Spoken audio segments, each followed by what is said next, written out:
Olá mundo, sejam bem-vindos a mais um episódio aqui do podcast. Esse é o episódio 92 do Olá Mundo. Eu sou o Guilherme Rambo e junto comigo aqui está Fernando Boom. Tudo beleza? Tudo certo. E por aí, como é que estão as coisas? Tudo certo por aqui também, e eu acho que a gente tem que olhar o nosso backlog, né, de feedbacks, porque a galera mandou e a gente foi acumulando e ficamos devendo aí alguns.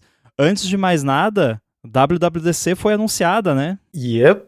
Não vi nada. Eu só vi o pessoal falando, anunciado, porque acho que não tem mais muito pra ver, né? Eu acho. Não, mas... só tipo, ó, vai ter WWDC. Legal, massa. Tô bem ansioso, de um jeito positivo, pra esse ano. Eu, por enquanto, eu fico ansioso faltando uma semana pra WWDC.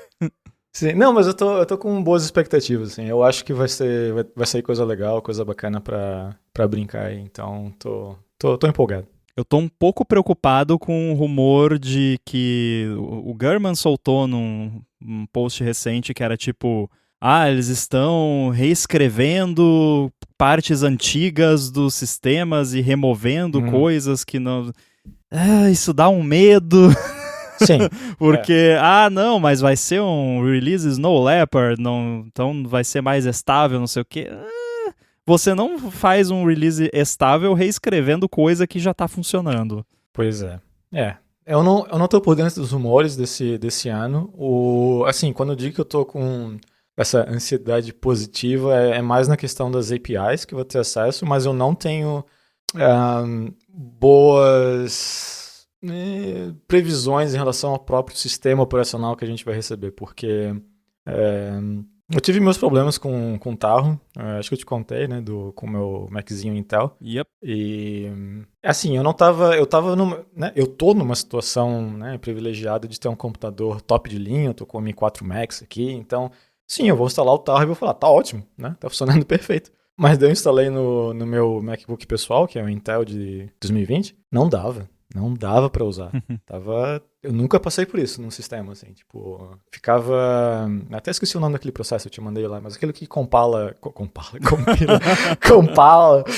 Opalinha, é o que compila os shaders lá do Metal, esqueci o nome do processo. Ficava o tempo todo pegando 90%, assim, eu deixei, tipo, dias pra ver se era algo que parava, não dava. Voltei, fiz downgrade, tá... maravilhoso aquele computador, assim, parece que é outro computador que eu fiz, sabe, que eu peguei uma máquina mais potente. Então, não sei, eu tava feliz com o Tahoe até ter que usar numa máquina mais humilde e não deu, eu acho que eles pisaram na bola ali, pelo menos, eu não sei se, quer dizer, eu não testei nenhum M1 pra ver como é que fica, eu imagino que no M1 vai estar tranquilo também, vai estar bem suave. Mas no Intel P não. Eu tive que voltar e eu dei uma procurada online e eu não fui a única pessoa com esse problema. Então, sei lá, tô com... Se bem que o Tahoe vai ser o último Intel, né? Então...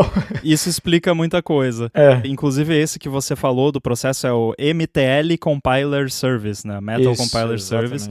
Inclusive eu fui olhar de curioso aqui no meu Activity Monitor e tem tipo, sei lá, deve ter umas 30 cópias desse processo, assim, todas elas não fazendo nada, tudo 0, não estão fazendo nada, mas estão lá, existem. E aí eu até comentei com você que eu acho que isso deve ser por conta de Liquid Glass e por ser Intel, porque nos Macs Apple Silicon, no root Apple Silicon do sistema, eles mandam já shaders pré-compilados para praticamente tudo.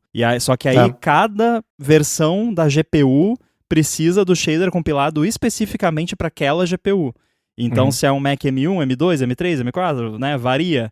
Mas isso eles têm lá, pro Apple Silicon tem tudo lá. Mas eu imagino que pro Intel não, e aí ele tem que compilar todos os shaders de tudo. Agora, eu não sei por que isso fica em cache, aí eu não sei por que no seu caso ele estava tendo que fazer isso de novo e de novo e de novo, né? Em vez de fazer só uma vez e pronto.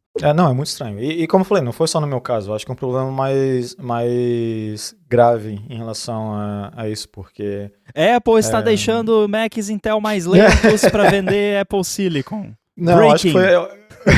Eu acho que não foi na malícia. Eu acho que foi só na questão de... Vamos tentar deixar esse último OS pro pessoal de Intel ainda, né? Pra ter mais longevidade, só que não rolou, porque ele é muito ruim. E o meu problema é que Se fosse, né? Se o Tahoe é para ser o último Intel e ele tá desse jeito, eu ia preferir muito mais que ele não fosse suportado. Porque daí agora o que acontece? Toda vez que eu abro ele fica enchendo o saco, pedindo para atualizar e tal, tem chance de atualizar sem querer, daí tem que ficar, né, fazendo os paranoia lá para parar de encher o saco.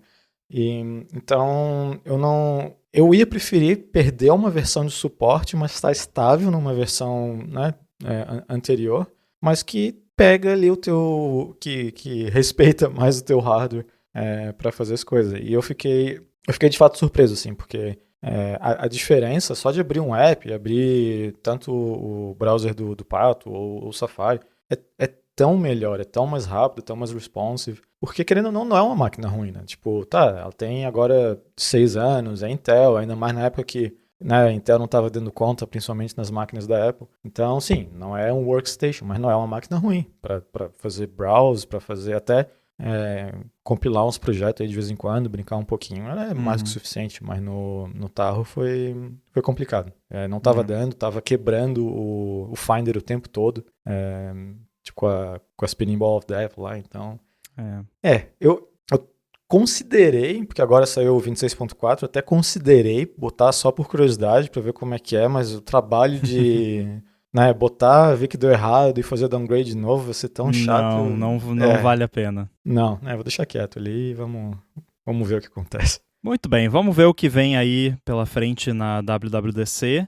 E enquanto ela não vem, vamos acessar aqui o nosso backlog e responder aqui a galera. Chegou um feedback muito interessante do Felipe Morandim. E eu já vou adiantar que eu vou ler aqui a pergunta dele, ou as perguntas dele, mas antes de responder, a gente vai responder alguns outros aqui, ou pelo menos ler alguns outros relatos relacionados. Porque é tudo relacionado à questão de precificação de apps. Que a gente andou falando, né, sobre... tem ali o app, então você quer talvez aumentar o faturamento e tem gente que acha que diminuindo o preço você vai aumentar as vendas e por conta disso vai faturar mais. E eu já falei inúmeras vezes aqui, você confirmou que não, você aumenta o faturamento aumentando o preço, não diminuindo. Isso assim, claro, de um modo geral, né, tem N variáveis aí. E aí eu contei da história do Cleanup Buddy, que era grátis, e aí eu coloquei um valor simbólico ali de acho que R$1,99 e me arrependi de não ter feito isso antes, porque valeu muito a pena e continua valendo a pena. Eu fico chocado que toda semana tem uma quantidade significativa de vendas e downloads do Cleanup Buddy, e é uma grana que entra toda semana, que não estaria entrando, né, se eu não tivesse feito isso. Mas aí o Felipe Morandim falou o seguinte: com relação à questão do preço de aplicativos, em que momento da vida do projeto vocês decidem se o aplicativo vai ser grátis ou ter algum tipo de compra? E como vocês fazem o cálculo de quanto vale cobrar? Então, deixa no buffer aí essa pergunta, e aí vamos aqui ao relato de um ouvinte anônimo, que falou o seguinte: eu tinha um app fazendo 4 a 5 downloads por semana a 99 centavos. Tentei subir para 3,99 e, para minha surpresa, foi para 5, 6 downloads. Ou seja, um aumento ali de uns 25%. No faturamento, o salto foi bem maior, cerca de 400%, porque de 99 centavos para 3,99. Ou seja, mesmo volume parecido ou até maior, receita muito superior. Subestimei o impacto do preço na percepção de valor. Agora o app praticamente se paga sozinho. E aí ele agradeceu também a dica, ele ou ela, né? Não sei, é um ouvinte anônimo. Que legal, muito, muito bom. Eu fiquei muito feliz de receber esse relato. E tem realmente essa questão da percepção de valor, mas tem também até coisas que a gente nem imagina. Por exemplo, será que o algoritmo da App Store muda a forma como ele distribui ali o peso para cada app na busca, dependendo do preço? Isso a gente não tem como saber, que é secreto, né? Mas sei lá, pensando pelo lado da Apple, se eles querem maximizar o faturamento deles com os 15% ali, de repente vale a pena eles destacarem mais apps mais caros, porque se você comprar, a Apple ganha mais, né? Pois é algo que, né, essa parte de App Store Optimization, tenho certeza que o valor deve entrar na equação. Acho que é uma coisa muito forte na questão das variáveis que a Apple deve considerar, né, para botar o app aqui ou ali. E então, eu não acho que necessariamente o valor mais alto igual mais chances de aparecer, mas deve ter uma heurística bem interessante comparando os outros apps da mesma categoria, né, questão de alguns spikes de venda que teve em alguns momentos, ou seja, tem uma chance maior de vender. Então, com certeza é algo que, né, é extremamente complexo, valioso e tirando quem está na Apple é só especulação, porque, né, não tem como saber. Mas deve ser levado em consideração, sim. E, do mesmo jeito como um app, eu tenho certeza que se chegar e fizer uns appzinhos nada a ver e cobrar, sei lá, $99, deve cair um monte a chance desse app ser listado na frente de outros que tem um preço mais estável dentro da sua categoria. Então, começando a responder a pergunta do Felipe, tem também um feedback do Danilo Requena, que ele está dando a opinião dele sobre a questão do quanto cobrar pelo app. E aí ele falou que está usando a estratégia de o quanto que ele pretende investir de tempo no app. Então, se ele tem, por exemplo, agora 2 projetos em andamento, um deles que já está na App Store, ele sobe features pelo menos todo mês. Então esse, ele disse que faz o modelo de assinaturas. Em outro projeto que ele tem que é mais objetivo e não vai ter mudanças recorrentes, ele pretende cobrar uma única vez. Obrigado, Danilo, pelo feedback e eu acho é um approach válido, com certeza. Você considerar o custo de manutenção, né, do app, o custo de tempo, e tem app que isso é meio que ditado externamente e tem app que você decide se você quer dar atualização todo mês, toda semana, enfim, de quanto em quanto tempo você vai atualizar. E aí você, com base nisso, também pode escolher um modelo de precificação.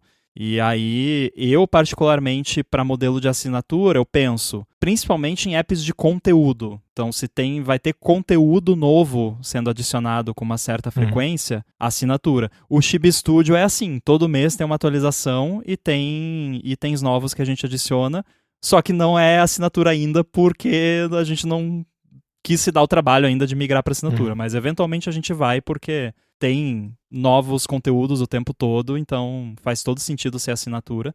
Mas o app existe desde 2016 e naquela época nem podia ter assinatura, exceto revistas, basicamente, né? Então, é algo que a gente pretende fazer, mas como você responderia essa primeira parte da pergunta sobre como decidir se o aplicativo vai ser grátis ou se vai ter compra upfront? Ou eu acho que a gente pode começar, talvez, por essa decisão entre grátis e não grátis. Aí se vai ser assinatura upfront ou in-app purchase é outro tópico. Mas assim, grátis ou não, como você pensa sobre isso? A primeira coisa, existe o jeito que eu pensaria sendo eu, o Fernando, ou como alguém que quer viver disso, né? Que nesse momento no tempo, não sou eu. Todos os apps que eu tenho, todos os projetos que eu lancei, nenhum deles a minha intenção é de fato fazer muito dinheiro com eles, porque eu sei que eu não tenho tempo para investir nessa estratégia, né? Então meus apps são hobbies, por exemplo, eu lancei esse de comics, que dos apps que eu tenho é o meu favorito, porque comics é uma coisa bem importante para mim, eu gosto desde criança, desde Turma da Mônica até Spawn, ou Homem-Aranha, seja lá o que for. Eu gosto de ler comics, então esse app para mim é bem importante. O jeito que eu pensei em fazer a precificação dele foi o que eu gostaria como usuário de um app desse, porque eu tenho a minha library de comics, eu tenho minha informação, meus dados, meu conteúdo. Eu não gostaria de ter um app que só para ler o meu conteúdo tivesse que pagar uma mensalidade ou qualquer tipo de assinatura. Então, como é que funcionou? Eu fiz um trial, dá para usar 3 comics por uma vez só, porque o que aconteceu? Eu aprendi no Breadcount que muita gente queria fazer um trial, ou seja, testar e depois comprar. E para isso precisa ser in-app purchase. Eu pensei, vou testar esse approach, tá funcionando bem legal, tá sendo interessante. E é o que eu gostaria também, né? Eu quero ver um app, ele tá funcionando, ele tá cumprindo o que ele se diz fazer, então eu vou comprar. Porém, se eu quisesse de fato fazer dinheiro, ou seja, virar um caminho profissional meu de isso vai ser o meu ganha-pão, o jeito que eu pensaria sobre o app, como ele funcionaria, a precificação seria muito diferente. Muito provável eu ia ter, de qualquer jeito, essa parte aí de você pode usar a tua library e deu, porque eu ainda acho que o conteúdo é da pessoa e ela pode usar, mas eu ia considerar algum tipo de assinatura, alguma coisa de como que eu posso prover algum serviço para as pessoas que vai agregar valor, porque para mim isso é o mais importante, agregar valor. Se for um negócio que só tá lá e deu, né, não está adicionando valor que justifica a pessoa ficar pagando uma mensalidade, para mim é um hard sell, né? Uma coisa como usuário, é uma hard sell. É uma venda dura. Pois eu prefiro vendas moles. Então, eu faria, por exemplo, dá para pensar em features que fazem sentido até com um serviço de assinatura, por exemplo, né? Só um brainstorming aqui. Eu poderia ter um serviço que eu mando os comics para um serviço de translation, né? E faz translation in place, o que é difícil de fazer com comics porque tem fontes estilizadas. Mas dá para fazer. Só que seria bem mais complexo. Seria uma feature muito legal, que inclusive já me pediram. Mas eu teria que investir nisso, eu teria que investir o meu tempo, teria que, né, então, como eu não quero fazer isso, como não é a minha opção, eu decidi fazer essa coisa, um projeto mais simples, com um escopo mais fechado, com pay once, e é isso aí. A questão de ser free ou não, assim, se quer fazer dinheiro, free já não tem como, né? Porque a não ser que ponha ads, esse tipo de coisa. Mas daí para ter ads, eu não sei como tá hoje, eu tô completamente por fora de como que tá a conversão lá do views e ads, e quanto que eles retornam, mas tem que ter muito usuário para fazer dinheiro. É o que eu acho, tá? Não. E eu particularmente vai muito de cada um, mas eu não colocaria, não iria querer ter um negócio sustentado por ads porque eu ia me sentir sujo. Exato. Não exatamente. Que quem coloca ads no app é sujo ou tá fazendo algo errado, pelo amor de Deus. Né? É só eu não gosto da ideia de colocar um código no meu app que vai estar fazendo alguma coisa errada em background. Que eu sei que esses negócios de ads vão mandar identificador, vão fazer tracking, mesmo o usuário falando que não quer, eles dão um jeito, a gente sabe, né? Então eu realmente me iria ter que lavar a mão depois de programar, sabe? Sim. E é um negócio pessoal, muito pessoal de cada um, né? Eu tenho coisa com meus valores, o meu jeito de pensar. Eu não gostaria de botar ele no app, porque né, inclusive se for ver uma boa parte dos meus apps, eles são relacionados a não ter ads, a não ter trackers, a não ter essas coisas. Então eu não me sentiria bem de estar contribuindo para algo que eu não gosto. Né? Pessoal, né? Não tem nada. Eu não acho que é necessariamente errado, tem vários ads que fazem sentido. Não é intrinsecamente errado, existem boas maneiras de fazer. Sim. Então, eu acho que é basicamente isso. Se é definir questão de como vai ser o modelo, para mim o importante é isso, é como você pretende investir o teu tempo nesse software, o que você quer tirar dele, né? E também não é aquela questão de, eu quero virar um indie dev, então por isso eu preciso que ele vire uma assinatura e por isso vai ser assinatura e deu. Talvez se tiver muita sorte funcione, mas né, eu acho que a partir do momento que vira uma assinatura, aumenta, do meu ponto de vista, o valor que você tem que entregar com uma certa cadence, né, com uma certa frequência para aquilo continuar valendo a pena. Sim. Então, vai muito da tua estratégia, do que quer ser feito.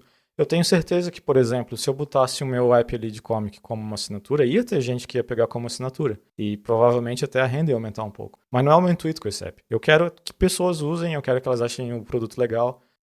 Eu fico bem feliz que, de novo, voltando àquela conversa que a gente teve sobre usuários aleatórios do Reddit, veio 2 já falar que o app está bem bacana, sugerir feedback, estão participando em discutir sobre como seria a melhor implementação daquele feedback que eu achei interessante, por isso que a conversa continuou e tal. E isso é algo que me deixa feliz, é algo que é um hobby bacana para mim. Então, o intuito não é um app para fazer dinheiro, é um app que pelo menos pague o domínio, né? E ajude a pagar a conta de developer da Apple, porque o meu tempo, eu não tô trabalhando nesses apps pensando, esse é um tempo que eu tenho que recuperar um valor. Para mim é um tempo que eu estou usando porque eu gosto de fazer aquilo. Uhum. Não quer dizer que se você é um indie dev que depende daquilo que é a tua renda principal, que não gosta. Não é isso, deixando bem claro. Mas é outro modo de pensar. Às vezes você não gosta, viu? Falo por experiência própria. às vezes, todo, né, tem aquele lance, trabalhe com o que você gosta, e você não vai trabalhar. Assim, tem coisas que você tem que fazer, às vezes, que você não tá afim e tem que fazer, não tem jeito, né? Quando é, de fato, algo comercial. Eu acho que esses ifs que você colocou aí, na questão da precificação, eles são uma prova de que a resposta, como sempre, é depende. Depende. Porque, assim, você tem a pretensão de ser um indie developer que vive disso, a resposta vai ser diferente do que se você só quer fazer um negócio, um side project, e quer tirar uns trocados ali e, né, não é, tipo, como ficar rico na App Store, mas ganhar ali uns trocados extras, né, pra pagar ali a cervejinha do final de semana, alguma coisa assim, né? Se beber, não dirija, bebida somente para maiores de 18 anos. Então, assim, você pode pensar pelo seu lado, como você disse, eu prefiro o app assim, então eu faço assim. Você pode fazer isso. Você pode usar informações de mercado, tipo, quais apps que tem que são parecidos, né, fazem algo parecido com esse app que eu vou fazer. Que sempre vai ter. Hoje em dia não existe mais nenhum app que não exista um app no mundo que não faça algo parecido. Sempre vai ter. Sim. Então, tipo, leitor de comics tem trocentos, né? E aí, se você fosse fazer esse projeto com uma perspectiva mais comercial, digamos assim, você quer tornar isso um produto e, de repente, virar uma empresa, né? Aí você faria uma pesquisa para ver o que os outros apps fazem, o que eles não fazem, o que você gosta neles, o que não gosta neles. Quando eu fiz isso, é engraçado, todas as vezes que eu fiz isso com relação ao Chip Studio, por exemplo, o que eu gosto desses outros apps aqui? Nada. É tudo uma porcaria. Mas é porque eu sou muito exigente. Não porque o meu app é perfeito. Tem várias coisas no meu app que eu não gosto também. Mas no meu app tem coisas que eu gosto. Nos outros não tem nada que eu gosto, geralmente. Mas assim, você pode fazer isso. Vou ver aqui, vou fazer um app de leitor de comics, para pegar o exemplo. Vou procurar quais são os outros apps que fazem isso, vou baixar eles e vou ver, né? Ou nem baixa, mas olha ali, ele é com in-app purchase, ele é pago upfront, ele tem assinatura, baixa, testa, vê os preços, tira uma média de preço. E aí, com base nisso, você tá vendo ali como que é o mercado em torno daquilo que você quer colocar, né? E às vezes, fazendo isso, até você desiste de fazer o app, porque vai que você encontra um app que faz exatamente o que você queria. E aí, né, se você não tem nada a acrescentar, então melhor nem fazer o app, né? Faz outro. Mas assumindo que você decide que quer fazer, aí você tem que pensar, de fato, ou se você quiser fazer algo mais profissional e ser um indie developer que vive disso, tem que pensar profissionalmente, fazer pesquisa de mercado, pensar em quanto que as pessoas estariam dispostas a pagar por isso. Será que elas estariam dispostas a pagar menos do que eu gostaria de cobrar, mas se eu cobrar o que eu quero, eu consigo de algum jeito convencer elas que elas estão dispostas a pagar, né? Dando uma de Steve Jobs ali, de campo de distorção da realidade, né? Será que com o meu marketing eu consigo convencer as pessoas? Né? Assim, eu não quero reduzir o produto a puramente isso, mas eu já vi muito mais do que você imagina pessoas falando que pagaram pelo AirBuddy só por causa das animaçõezinhas. Só. Teve gente que comprou o Lightbuddy, que é aquele meu app de ring light, porque gostou das animações. Achou bonitinho, achou slick, né? Então, sabe, às vezes tem algum detalhezinho que você pode trazer no seu app que é diferente dos outros, que as pessoas vão estar dispostas a pagar só por aquilo. Pode ser a animaçãozinha, pode ser o fato de não ter ads, que nem o caso do seu app. E, assim, para quem está disposta a fazer um side project minimamente comercializável, né, que não seja só, entre aspas, um side project que você joga lá e nunca mais atualiza, eu ainda acho que existe mercado. Porque se você for olhar lá fora, o que tem de porcaria é bizarro, assim. É difícil hoje em dia você procurar um app na busca da App Store, instalar, que não seja um negócio nojento, que imediatamente você abre o app e já tem 50 pop-ups de assinatura, da assinatura semanal, e começa o trial aqui que a gente vai começar a cobrar automaticamente daqui uma semana sem você perceber, e aí o botão de fechar é um botão cinza no fundo branco, lá no cantinho minúsculo que você nem acha. Então, e quando eu abro um app assim, eu deleto imediatamente, não interessa o app que seja, eu nem uso. E aí eu fico pensando, cara, se eu fosse fazer um app, não seria assim, né? Então, para quem tem disponibilidade de fazer um app aí de side project, mesmo que seja com uma finalidade de tirar uma grana extra, eu diria que ainda vale a pena tentar, porque tem muita coisa ruim. Sim. E de novo, sempre, às vezes pode fazer que nem você fez ali a questão do Cleanup Buddy, tipo... Às vezes tu não tem intenção nenhuma de ganhar dinheiro com aquilo. Joga, vê como que é a recepção, como que as pessoas usam e tal. E de repente, dá pra botar um valorzinho aqui pra ver se tira algum dinheiro. Né? De novo, se a intenção não é fazer nenhuma renda. Um exemplo disso é quando eu lancei o PyStats pela primeira vez. Eu publiquei só no Reddit do Pi-hole. E que é um Reddit só de coisas do Pi-hole, mas o intuito ali não é fazer, tipo, sei lá, marketing, esse tipo de coisa dos apps. Só compartilhar mesmo. Isso. Daí eu fiz em uma semana ali, o app tava a $1 na época ali, que eu só queria ver o que ia acontecer. Eu acho que eu fiz uns $140, $150 ali nos poucos dias que ficou no pessoal conversando ali no Reddit. Aí você já pensou, devia ter cobrado uns $4,99 aqui, pelo menos. Não, né? pelo contrário até. Eu peguei todo esse dinheiro e eu fiz uma doação para... Aqui em Portugal chama cancro, né? Câncer. A Liga contra o Cancro. É um negócio de Mas aí você estudos. teria doado mais, né? É verdade. É bom. Mas que bacana. Não, que bacana que você fez isso. Muito legal. Porque, de novo, a intenção não era fazer dinheiro, eu só queria ver como é que ia se comportar, meio que aprender como que ia ser e tal. Eu acabei fazendo mais do que eu esperava, não era uma grana que eu precisava naquele momento, e pensei, é um projeto open source, sempre foi desde o início, em cima de outro projeto open source, sabe, tipo, eu queria contribuir um pouquinho ali, então eu acabei fazendo isso. Mas hoje em dia, o dinheiro que entra ali eu uso. Tipo, a minha ideia é, se ele não consegue, a ideia é pagar o domínio dele e pagar a assinatura do iTunes Connect, do App Store Connect. Lá. iTunes Connect, você velho, foi longe agora. Então, se o app não consegue nem pagar isso, então, might as well só tirar o valor mesmo, deixar de graça, deu, porque ainda acho mais útil. Mas ele não tá conseguindo fazer isso, então tá dando uma rendinha, tá me ajudando, tá ali. É open source também, se alguém quiser só baixar e instalar sem pagar nada, tranquilo.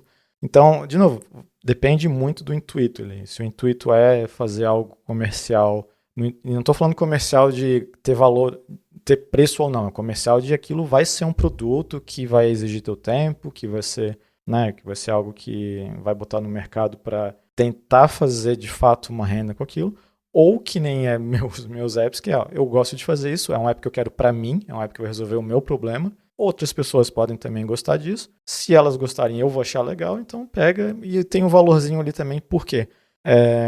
Eu não sei quem que eu vi falando isso, e infelizmente eu concordo, eu não acho legal, mas eu concordo, é que quando o negócio é de graça, a quantidade de pessoas que vão te pedir coisas é tão grande, e essas pessoas geralmente são as mais chatas, sabe?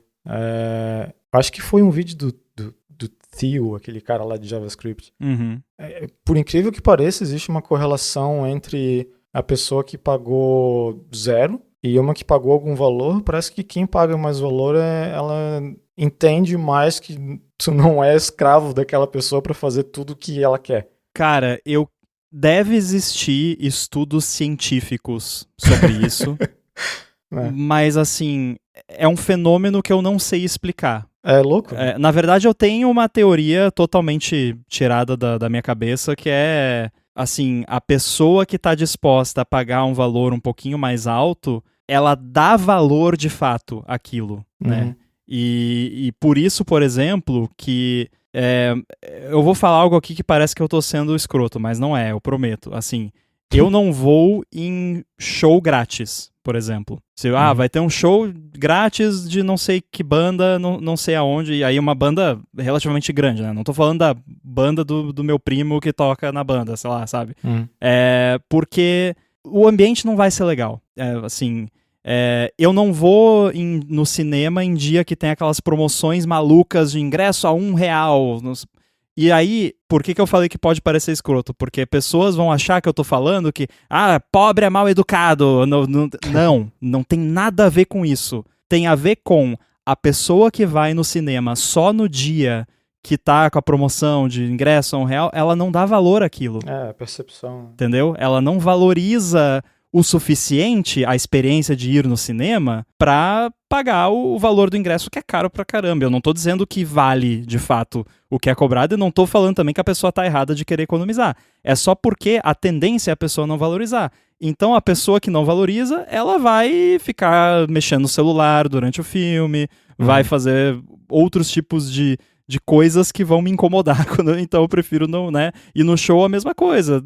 De repente, tipo, você vai ter um show de uma banda maneira lá e tem um valor X do ingresso, só vai ir no show quem realmente gosta da banda e tá disposto a pagar porque valoriza o show daquela banda. Se for de graça, vai ter gente que tá passando na frente lá, tá a fim de ouvir uma música, vou ali. Então não vai tá tão legal, sabe? É isso que eu quero dizer. E Sim. Aí eu acho que acontece a mesma coisa com apps também. A pessoa que está disposta a pagar um valor um pouco mais alto pelo app é porque ela realmente dá valor ao app. E aí ela vai ter uma postura diferente quando estiver lidando com o criador do app, com a empresa do app, enfim, tanto faz. E eu posso dizer, por exemplo, eu tive uma experiência assim com o AirBuddy, que no começo dele, se eu não me engano, ele custava $5 nos Estados Unidos. E uns tempos depois, eu não lembro exatamente quando, mas eu aumentei. Hoje em dia acho que é tipo R$14,99, uma coisa assim, já é um valor um pouquinho mais, né, que a pessoa já pensa um pouco mais antes de comprar. E eu vou dizer assim, eu não me lembro, desde que rolou essa mudança de preço, de ter surgido alguma pessoa super entitled, assim, no suporte, sabe? Porque antes vinha uma galera, assim, tipo, eu paguei $5 por isso, então I own you, né? Tipo, eu quero o relatório na minha mesa amanhã. Sim. Sabe? Então, eu tenho certeza que isso rola, porque eu tenho mais de uma experiência própria e eu já ouvi o mesmo relato de muitas pessoas. Agora, exatamente por que é mais complicado. Eu vou achar, tenho certeza que foi um vídeo do CEO lá. Eu vou achar um link, eu te mando, a gente põe ali nos notes. Mas ele estava falando basicamente dos usuários de LLM, essas coisas assim, e acabou entrando nesse assunto do valor. E um exemplo que eu consigo dar, que para mim exemplifica isso muito bem, inclusive tira qualquer questão de valor, né, de monetário da equação, mas continua deixando a questão de dar valor pro serviço, produto. Quando saía Senhor dos Anéis, eu gosto bastante de Senhor dos Anéis, sempre gostei, gosto até hoje, eu sempre ia naqueles pre-screening lá, aqueles eventos que eles faziam meia-noite, né, de mostrar o filme. Em todos os 3 eu fiz isso. Eu fui nos filmes assim, no primeiro lançamento que teve, e em todos esses eu tive uma ótima experiência no cinema. Ótima. E eu sou uma pessoa chata, assim, tipo, o barulho me incomoda, sabe? Eu também sou assim.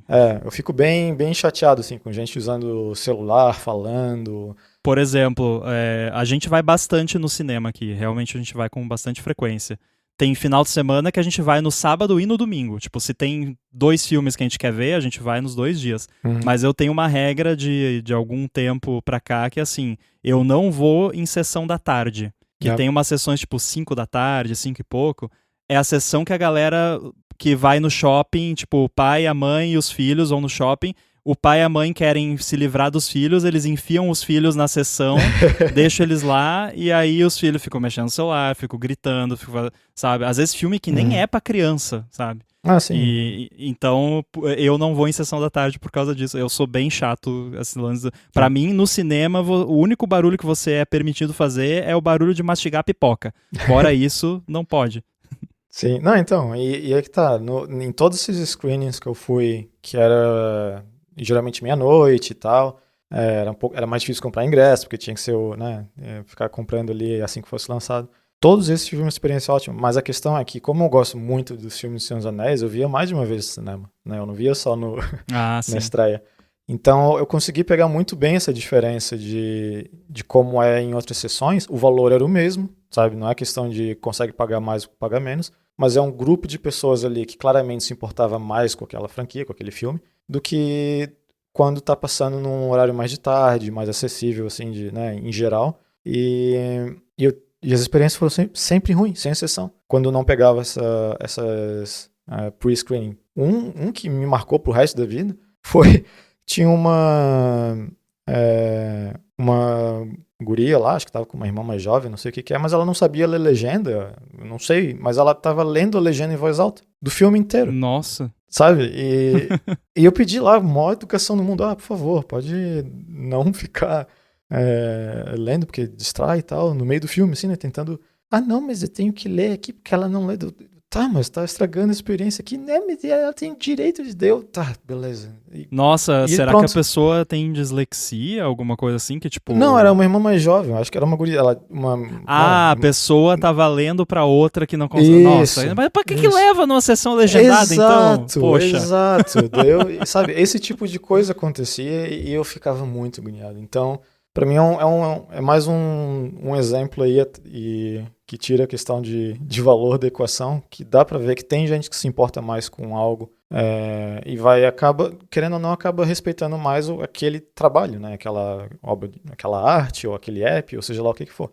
E essa questão também é um bom jeito de exemplificar se tu vê como funciona a questão do open source. A quantidade de maintainers que ficam extremamente frustrados.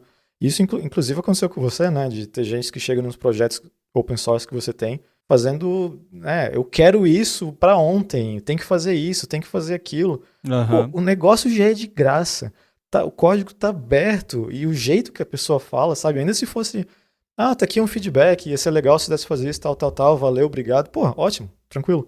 Não, esse app é uma porcaria, porque não faz ABC. Ou então, assim, poxa, isso aqui já faz meses que pediram isso aqui e nada até agora. Né? O meu comentário favorito de coisa open source é esse projeto tá abandonado, né? Tipo, nossa. Mas eu acho que eu já shut down tanta gente com isso, porque assim, eu não me seguro. Quando é esse tipo de comentário, eu shut it down imediatamente, assim, na hora. Eu não dou abertura para isso. E eu vejo, infelizmente, muito mantenedor de open source que dá abertura para isso, que, tipo, pede desculpa. Cara, você não tem que pedir desculpa de nada. Você tá fazendo negócio de graça, né? A pessoa é que tem que pedir desculpa de estar te enchendo com isso. Sim. Mas, enfim, né? E não que eu tô dizendo aqui que também tem que beijar os pés do mantenedor open source, né? Não. Mas, enfim, é uma questão de equilíbrio. Sim. Então, eu acho que essa questão querendo ou não, e daí se você põe um valor, né, vamos ver, em vez de $1, põe 4 ou 5, né, como foi falado ali, tipo, o faturamento aumenta, e a quantidade de pessoas que precisa comprar o teu app para chegar naquele valor diminui bastante. Ou seja, ajuda muito também na tua paz de espírito mental ter um número menor de usuários, né? Do que um monte de usuário pedindo um monte de coisa e tendo o mesmo valor ali, vamos supor, né, que você tem, né, que consegue chegar ao mesmo número de usuário que fica elas por elas. O número menor de usuário é melhor, né? Sendo um indie dev, uma pessoa aí que não é uma empresa, né, que não tem necessidade de ter, né, milhares e milhares de usuários. Se está conseguindo um valor legal com um número menor de usuário com um valor mais elevado, para a sanidade mental, eu acho que é uma estratégia muito melhor, porque nos meus appzinhos aqui, que são simplesinhos, são bem, né, tranquilinho, humilde, já tem um monte de gente que entra em contato, sabe? E, de novo, eu acho legal. Só que, às vezes, eu me sinto um pouquinho triste de não conseguir dar atenção para todo mundo que fala alguma coisa. Porque eu não tenho tempo para isso, né? Inclusive, nunca foi minha estratégia ficar dependendo disso, como eu falei antes, para ser um trabalho, alguma coisa assim. Então, eu não vou conseguir dar essa atenção como se o meu ganha-pão dependesse disso. Mas, né, agora imagina se fosse o contrário, né? Se eu pensasse, esse app aqui, eu preciso dele dar certo para eu conseguir pagar minhas contas. Eu não ia conseguir ignorar os comentários, porque ia ser mais importante ainda para mim ver o que tá acontecendo. Ah, você ia. Com o tempo você aprende. Eu não sei, talvez. Talvez, provável. É porque assim, quando chega num certo patamar, né? Não que eu tô falando aqui que, meu Deus, o meu app é muito famoso, né? Mas assim, chega num certo momento assim que você começa a ter que dar uma filtrada um pouco maior, né? Tanto é que eu contratei o Rafa para ser pessoa de, basicamente, triagem de suporte. E aí, quando é questão mais simples, assim, de recuperação de licença ou refund, essas coisas, ele lida, nem chega pra mim.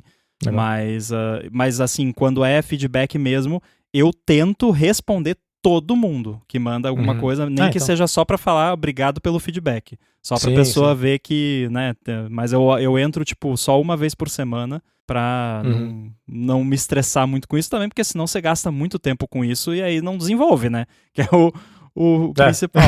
Mas aí, só para trazer um data point aqui sobre essa questão de pago versus grátis, eu abri aqui os analytics do Gumroad, que é onde eu vendo o Cleanup Buddy, e eu estava curioso para ver a conversão, a diferença na conversão, né? Então, de pessoas que abriram a página do app no Gumroad para pessoas que de fato compraram, quantos por cento? Que eu queria ver a diferença entre quando era grátis e quando passou a ser pago. E aí, eu dei uma olhada aqui rapidinho, a média de conversão, quando era grátis, era de 33%, por aí. E aí, eu tava olhando aqui a conversão agora que é pago, 30%. Uou. Ou seja, só 3% de diferença. Legal. E aí, isso eu já não sei explicar exatamente, não sei se é o algoritmo do próprio Gumroad ou o que aconteceu, mas, tipo, desde que passou a ser pago, antes tinha assim, vou chutar, olhando por cima no gráfico aqui, uma média de umas 600 visualizações por mês a página do app no Gumroad. Desde que passou a ser pago, não teve menos de 4.000 visualizações por mês. Então, tipo, a conversão diminuiu 3%, mas os acessos à página aumentaram em sei lá quantos por cento. Então, né, aí eu já não sei se é questão de algoritmo ou se foi sorte ou o que aconteceu, mas mais um data point, né? Claro que Gumroad, App Store são coisas totalmente diferentes, aí cada um sabe da plataforma onde está vendendo. Então eu digo assim, no geral, se é um app que você vai estar dando algum tipo de manutenção, mesmo que esporádica, e vai te tomar ali algum tempo, e principalmente, as pessoas vão dar valor suficiente a esse app para estarem dispostas a pagar por ele, eu faria algum tipo de forma de pagar por ele, seja pago upfront ou in-app purchase. Se é um side project e você é um dev independente, o pago direto é muito mais fácil. Que daí a pessoa baixou, pagou, né? É isso. Né? Pagou, baixou, na real, né? Que tem que pagar antes de baixar. Uma coisa. O Bread Count, ele é assim, né? Ele é paid up front, e o Glassy Comics é com in-app purchase, né? A parte mais chata, que eu mais pensei em um ponto de abandonar a estratégia, foi fazer o in-app purchase, foi fazer paywall. É chato. Foi, sabe, foi fazer o negócio do... acabei usando o Revenue Cats, porque é mais fácil usando ele. Por mais que na minha situação era bem tranquilo fazer sem. Eu também queria aprender como que funcionava usar o Revenue Cat.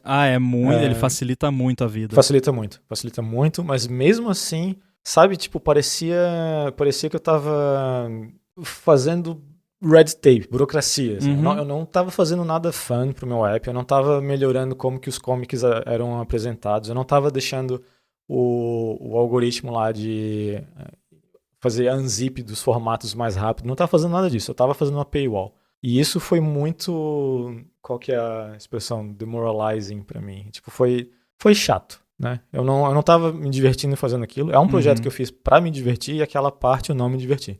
A parte que eu diria que foi interessante, que foi legal, que eu gostei, foi aprender a usar o Revenue Cat, é um sistema bacana. Eu sempre fico mais feliz de ter mais conhecimento no final de quando eu comecei, né? É algo que eu gosto de ter.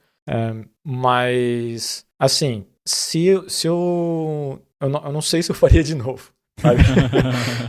Por mais que tá dando certo, o pessoal tá baixando para testar, e uma coisa bem legal é que, pelo que eu vi, no Revenue Cat mostra esse negócio, que, né, quando abrir o app e o tempo para comprar, alguma coisa assim. Uma coisa que eu tô achando bem legal é que o tempo para comprar é bem curto das pessoas que compram. Ou seja, pessoas que chegaram, abriram o app e falaram, pô, é isso aqui mesmo, sabe? Compraram. E eu achei legal, achei bacana. Eu recebi uma mensagem esses dias não, ontem, que eu até, pessoal, isso aqui parece uma conta de bot, né? Não tem como, mas a pessoa falando que tipo, achou o app que era é o indie dev, que está começando, e achou o meu app tão bonito que deu vontade de fazer, empolgou para fazer o app dele, o dela, sei lá. Né? E eu achei muito massa, eu gostei pra caramba, eu até falei, não, será que não é bot? Eu fui ver a conta ali, comecei a xeretar, e não parecia ser, mas hoje em dia não dá pra dizer. Até porque não pediu nada, foi só isso, sabe? Só falou isso e deu. Então, porque o que mais acontece no Reddit é a gente pedindo promo code, né? Isso aí eu acho que tem um monte de bot que faz isso já. Mas... Então, a parte do in-app purchase foi chata, eu não gostei, Sim. eu não tenho vontade nenhuma de fazer de novo. Mas é um conhecimento legal de ter, eu tô feliz de que eu tenho agora, eu sei que se eu precisar fazer um negócio desse vai ser muito mais rápido, apesar de vai ser rápido, mas vai ser chato igual.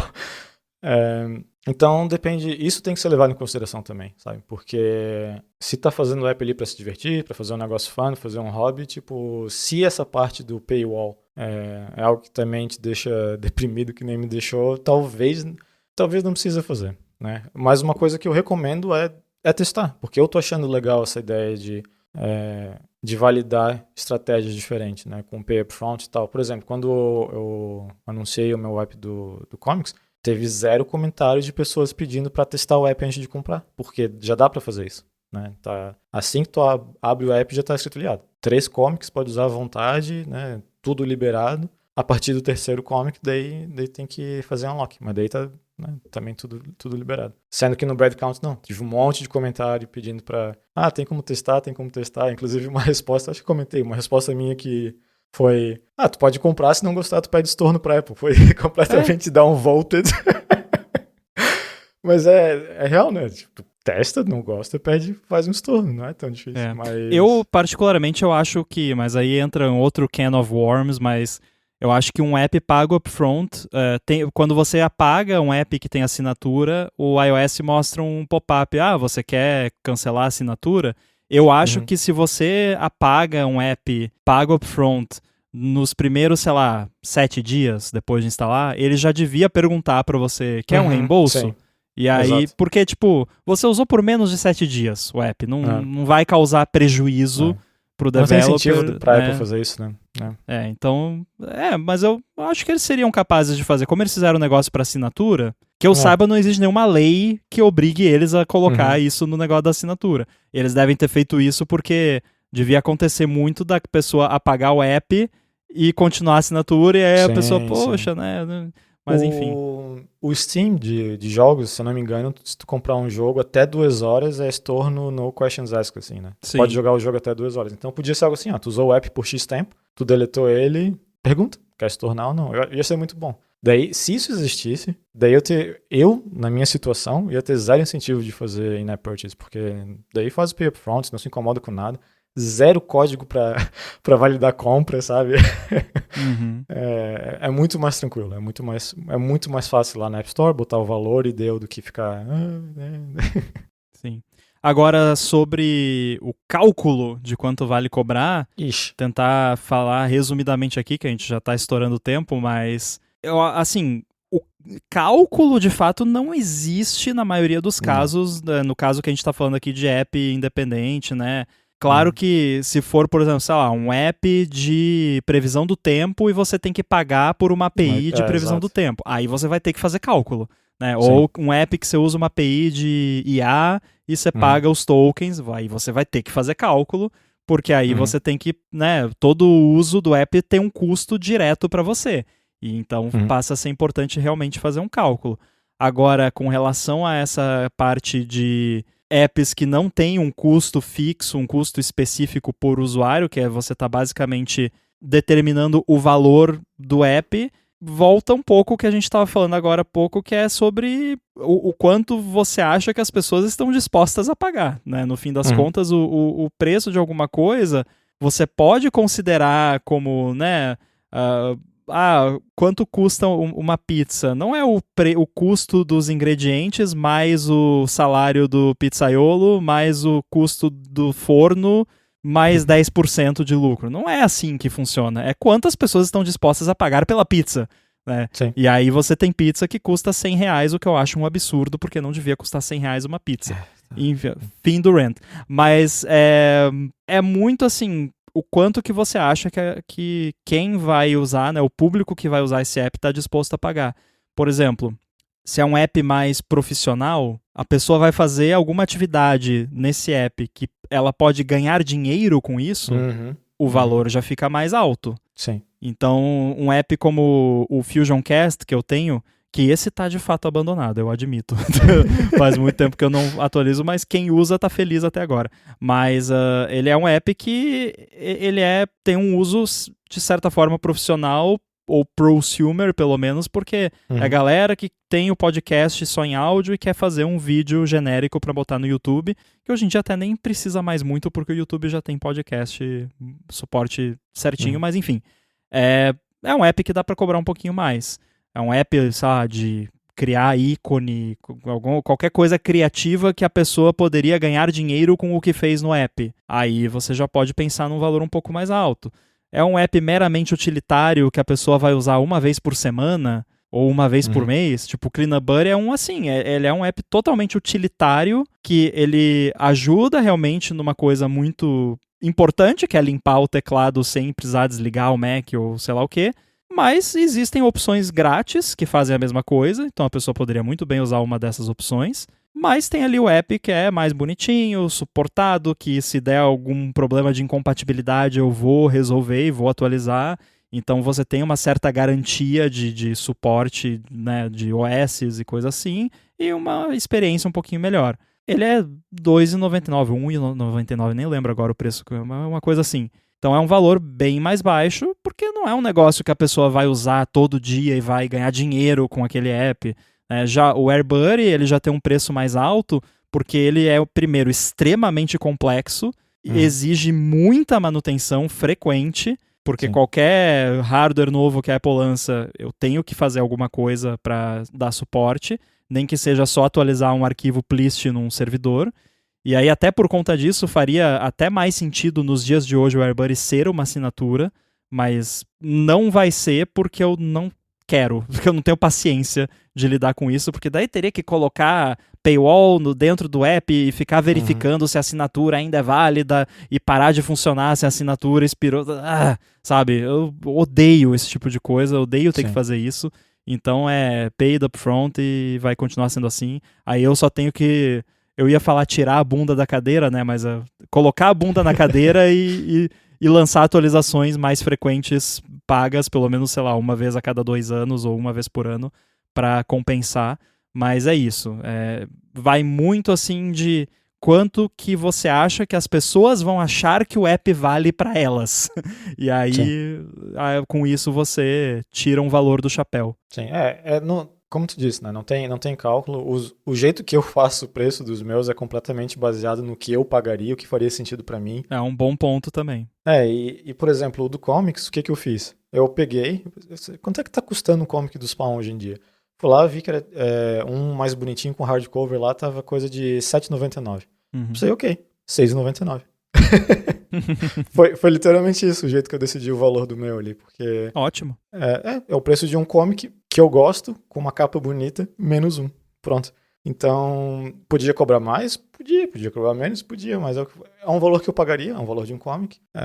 Inclusive, eu já paguei até mais para apps de comics que eu não uso mais, porque eles fizeram coisas que eu não gosto. Então foi assim que eu defini o valor. O do PyStats é uma montanha-russa. Tem dia que tá $1, tem dia que tá 3, tem dia que tá 5, tem dia que tá de graça. Eu só vou botando para testar, ver o que acontece, né? E foi o que a gente comentou aqui, botando o valor mais alto acaba vendendo mais às vezes, o que é meio paradoxal, mas o valor perceptível da pessoa quando vê o negócio. Se é de graça, se é $1, às vezes, isso aqui não é nada. Então, é muito estranho ver quando Tem um app meu que tá, sei lá, $1 e do nada, eu só, sem fazer nada, sem postar em Twitter, sem postar em Reddit, sem postar em nada, eu mudo de 1 para 3 e começo a vender mais, sabe? Então vai com aquilo que a gente comentou, de talvez mudar a posição na App Store, ou talvez as pessoas simplesmente ver, $1, de repente não é tão bom do jeito que eu tô achando que é, então, né, sabe? E é muito, depende muito. E de novo, eu mudaria completamente o meu jeito de ver isso se eu dependesse disso pra ser meu ganha-pão. Como é só um hobby, como é um negócio que eu faço pra brincar, eu ponho um valor que eu faria sentido pra mim, eu não, sem esperar um retorno grande, porque, né, obviamente eu fico feliz quando vejo que o pessoal tá comprando, que tá dando um dinheirinho extra no final do mês, mas não é onde eu vou gastar mais parte do meu tempo, até porque eu acho chato pensar nisso. Sim. Sabe? Não é algo que me deixa interessado, assim. Não é um tópico que me interessa. Então, não é... Eu tenho o luxo de não pensar nisso, em outras palavras. Né? Que eu reconheço e, né, eu sinto feliz de estar nessa posição, mas, de novo, se eu tivesse com uma mentalidade de isso aqui vai ser minha carreira, eu ia estudar mais, ver o que né? Aprender a ler os gráficos de App Store Connect inclusive até, não falei, mas eu brinquei com ads para ver como é que era. Gastei dinheiro, não adiantou para nada. Eu também não sei usar ads. E que é algo porque eu acho chato. É chato. Eu vejo. Daí eu botei uns keywords, daí eu vi que a keywords que mais usava pro app de comics era mangá, e ninguém que via mangá queria saber do meu app. E eu tirei aquela keywords, daí teve outro que começou a dar mais certo. Eu pensei, vou botar mais dinheiro aqui. E daí deu certo, mas ninguém usava de qualquer. Quer saber? Vou cancelar esse negócio. O que eu vejo muito developer falando de search ads é tipo. Cara, é tipo queimar dinheiro, assim. Set money on fire, né? E é bem fácil de entrar, por isso que eu parei, porque é bem fácil de entrar naquela de, será que se eu botar um pouquinho mais vai dar certo? Só pela adrenalina de ver o negócio funcionando. O tigrinho subindo. Da Apple, é isso? Exato. Eu pensei, não, pera, toda vez que eu venho aqui eu pego umas keywords e eu aumento um pouco o CPM, nem lembro mais. Aumento o valor. Aumenta o valor daquela keyword porque tá dando certo, tem mais gente usando. Mas daí pra valer a pena eu teria que investir mais nos meus screenshots, né? Porque, querendo ou não, meus screenshots são extremamente simples. Né? É basicamente a tela do app com um textinho ali pra falar o que faz e deu. Sim. Então, eu sei que meus screenshots são ruins, que eles não são otimizados e que tudo que eu li a respeito de ads é que o teu screenshot a tua primeira screenshot ali é a coisa mais importante que tu tem. Sim. E eu pensei, cara, isso é tão chato. Pior que assim, a gente chegou a usar aquele esquema da Apple de teste, né? De testar páginas diferentes. E de fato, um dos testes era tipo screenshot mais clean, só da interface do app mesmo. E outro esses screenshots com... Tipo, que é mais tipo um banner mesmo, que a gente até fez aquela brincadeirinha de, tipo, uma imagem encaixar na outra pra formar como se fosse uma imagem maior. Sim. E converteu muito mais, assim. Realmente o que dá mais resultado. Mas é chato. Assim, eu amo marketing. Eu acho super bacana. Se o meu trabalho fosse esse, eu seria super feliz. Só que depois de esgaçar a cabeça e os dedos e os olhos criando o app em si, dá uma preguiça desgraçada de fazer essa parte de screenshot, de descrição, de keywords, sabe? É muito chato. Depois que você já... Porque você botou todo o trabalho de fazer o app e aí você... É tipo você tá, sei lá, escalando a montanha, aí você chega, você acha que é o topo e ainda tem mais uma montanha pra escalar, sabe? Sim. Não, é demais. E o pior de tudo, eu não sei se tu tem isso, mas eu ainda... não sei se tu lembra, bem nas antigas, a Apple falava, olha, os teus screenshots, eles têm que ser um screenshot. Sim. Eles não são um banner, eles têm que ser algo que a pessoa aperta ali e parece que o app tá aberto no iPhone, né? Isso da época do primeiro iPhone. O original, eu segui esse modelo por muito tempo, inclusive muito tempo depois da galera já tá fazendo sacanagem com os screenshots.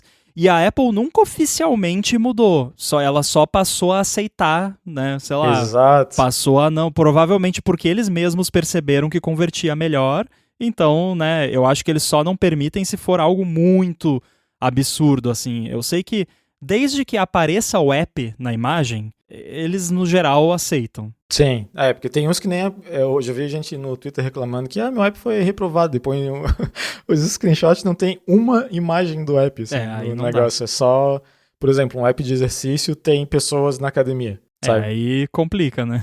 Exato, e tem esse tipo de coisa. Então, eu até tô tentando abrir aqui o iAds, e eu não sei se tu já usou, eu me sinto bem tanso usando isso, porque o que eu faço? Eu vou em ads.apple.com e a primeira página que aparece não é como se fosse, sei lá, o iTunes Connect, ou o App Store Connect, algo assim.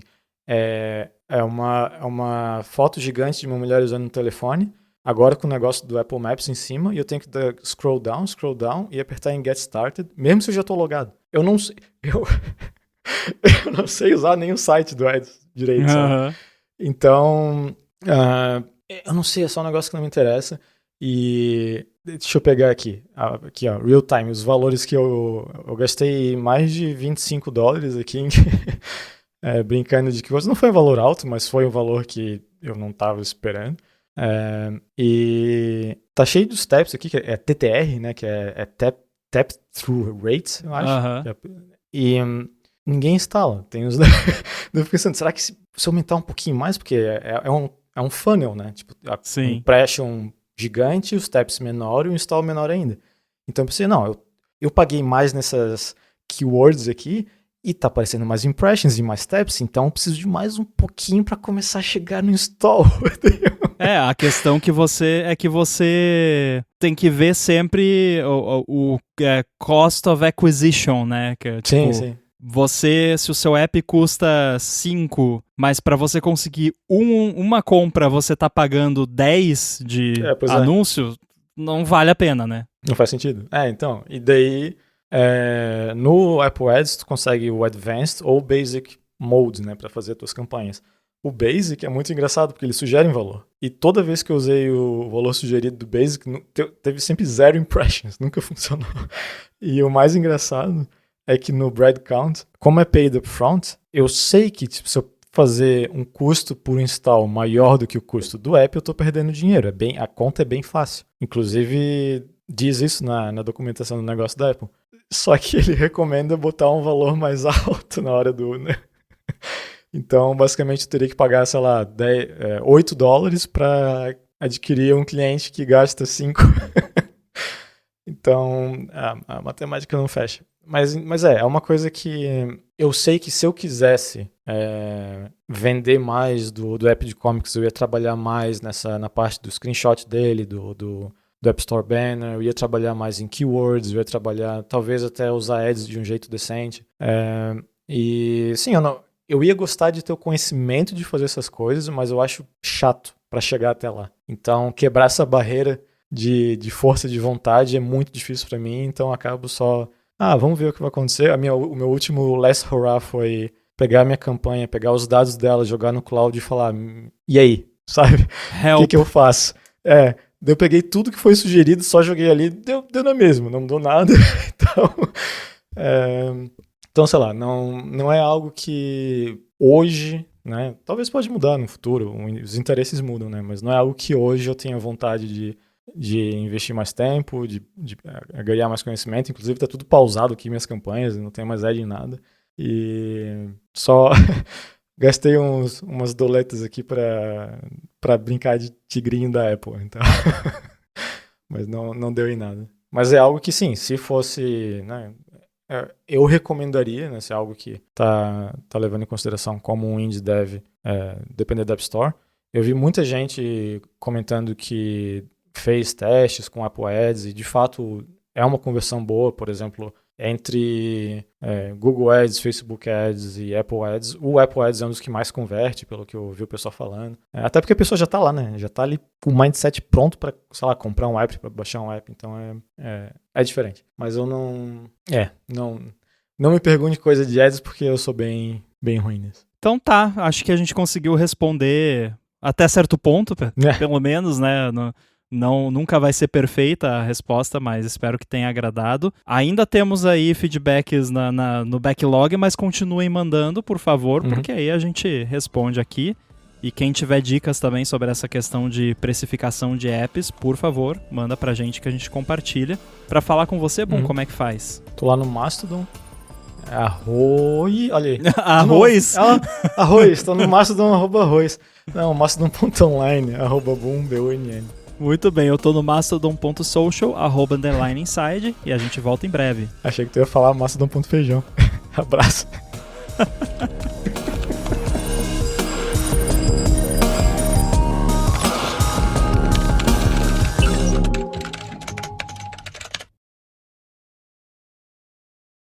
Cara, eu adoro, esse foi um dos meus momentos favoritos na história do Brasil, porque eu assisti ao vivo essa parada, e aí eu lembro que eu fiquei chocado, porque foi um negócio muito bizarro, porque geralmente quando... Drácula. Geralmente quando você, né, dá um pigarro, uma coisa, você fica meio rouco, assim, né, mas o cara ficou com uma voz de demônio. Virou, eu lembro. Recentemente isso virou meme internacional. Eu vi alguém postando no TikTok, uma conta gringa, tipo, "That time the Brazilian president got possessed on live TV", uma coisa assim. Pelo menos a gente tem essas coisas da política pra ser engraçado, pra dar uma... Sim, cara, eu sinceramente sinto falta da época da Dilma por causa dos memes. Eu comentei isso com meu irmão uns dias atrás. Pô, saudade da Dilma, cara. Era tudo uma desgraça igual, mas pelo menos era engraçado. Nem quem ganhar, nem quem perder, vai ganhar, nem perder. Vai todo mundo perder. Sim. Eu sou workaholic. Uma coisa que eu gosto de fazer é ir no... Quando eu tenho uma expressão, porque, o Brasil a gente se comunica com expressão popular em 70% das nossas frases, né? E o resto é só gíria. Então, às vezes eu quero usar uma expressão brasileira e eu não sei traduzir muito bem, passar a expressão que eu quero, eu só vou no DuckAI mesmo lá e falo, traduz essa expressão brasileira pra inglês. E daí eu copio tudo e só mando pro cara. Esses dias eu fiz um com vai pastar. Nossa! Difícil, hein? Então, daí explica que era... Cadê? Eu tenho aqui. It's a Brazilian Portuguese informal expression that literally translates to go graze, as in field like cattle. In terms of meaning usage, it's a dismissive way of telling someone to go away or stop bothering you. The closest English equivalent would be get lost or buzz off. It's considered rude, similar in tone to telling someone to get out of your face, but it's not as strong as in full profanity. It carries a humorous, almost mocking quality, because of the imaginary of sending someone off to a graze like a cow. É perfeito, tipo, ele consegue passar muito bem o que a expressão quer dizer. E... Eu acho que vai pastar já foi algo mais agressivo e foi ficando mais light ao longo do tempo. Sim, sim. Um que eu queria usar muito é o Senta lá, Cláudia, mas esse não tem como. Nossa, é muito bom. É muito esse bom. Não dá. Esse Outro não que eu adoro é sei. Teve uma vez que tava eu mais 2 BR no encontro do Pato lá. Daí a gente começou a falar umas coisas do Silvio Santos e Xuxa e sei lá o quê. A gente tava chorando de rir, ninguém entendia nada. E a gente tentando explicar as coisas, mas não tem como, cara. Não dá pra passar, sabe, a mesma importância que, sei lá, uma Xuxa teve na vida da gente e o porquê dela falar aquilo é engraçado. Sim. Ou das coisas da, sei lá, banheira do Gugu, Nossa. sabe? Coisas assim. Uma vez eu tava lá na NSPAN, eu acho, e aí tem um cara que volta e meia eu encontro ele nessas conferências. Ele é aqui da América Latina, não sei se é da Venezuela, alguma coisa, é de algum desses países. E a gente começou a falar de Chaves.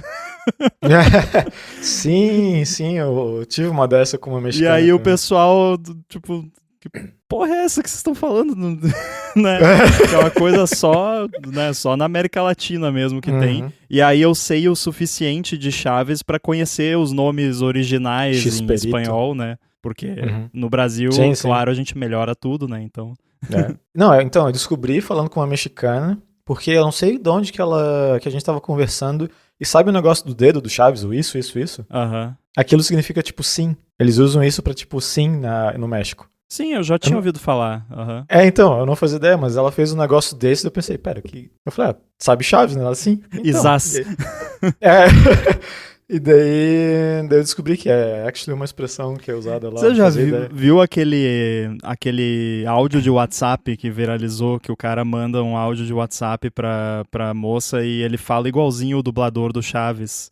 Acho que não. E eu acho que ele tem um sotaque meio espanhol, assim, mas a voz lembra muito a voz do Marcelo Gastaldi, né, que é o dublador clássico do Chaves. Eu vou mandar pra você, mas ia falando de Pix, tipo, vou mandar o Pix pra você, não sei o quê, e aí o pessoal, e daí eu vou lá e faço o Pix, Isas.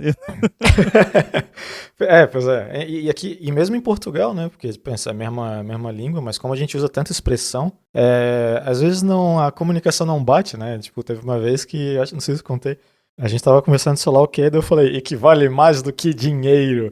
E ficou todo mundo me olhando com cara de bunda, né? Porque né, não tem Silvio Santos aqui, então a gente usa muito essas coisas. Eu não sei se a galera mais jovem ainda tem isso porque tá bem mais globalizado, né? Tipo, bem mais internet stuff. E na nossa época era bem mais TV, então eu não sei como é que tá hoje em dia, se ainda tem isso de ter um monte de expressão que é bem BR, assim, é bem da mídia brasileira. Achei. Eu não ia conseguir dormir enquanto eu não achasse o vídeo. Tá bom, daqui a pouco eu vou mandar, tá bom? Agora estou na rua. Daí, chegando a casa, vou mandar tudo embaladinho pra você, todo certinho. Daí, a gente manda a chave de Pix, é igual, tá, né? Na hora que tu falou, eu achei que era alguém tentando se fazer passar pelo Chaves. O cara realmente fala igual o dublador do Chaves. Muito bom. Muito bom. Deixa eu ver de novo aqui. Tá bom, daqui a pouco eu vou mandar. Tá debaladinho. Muito bom. Caramba, igualzinho. Um que eu e meu irmão falamos direto é quando chama alguém, ou enfim, eu! Né? Sim. Que nem o Chapolin. Eu! O monolito do Chapolin. Mas coisas... É o tipo de coisa que... frase de fotolog, assim, né? Mas é o tipo de coisa que quando tu sai do Brasil, tu percebe que, tipo, tu pode morar em que lugar for pro resto da tua vida. Querendo ou não, o Brasil sempre vai ser tua casa, né? Porque é onde tu cria tua cultura, onde tu criou com certeza. Essas coisas. E essas coisas não traduz, né? Não vai pra outro lugar. Então, é muito louco isso. Tipo, um monte de expressão que a gente usa e tal. Então...